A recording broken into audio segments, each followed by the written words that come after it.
வணக்கம் மக்களே, welcome to universe voice Tamil. இன்று நாம் காண இருப்பது திருமந்திரத்தில் ஒரு பாடல்.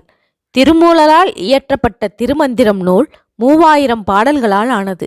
இதனை ஆண்டிற்கு ஒரு பாடல் என்று 3000 ஆண்டுகளாக திருமூலர் எழுதியதாக சொல்லப்படுகின்றது.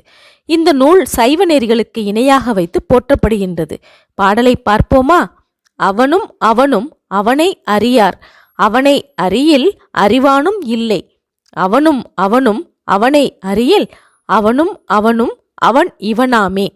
பாடலின் விளக்கம்: உலக வாழ்வில் ஈடுபட்டு வாழ்வான் ஒருவன், வீடு பேறு இன்பம் நாடி வாழ்வான் மற்றொருவன்.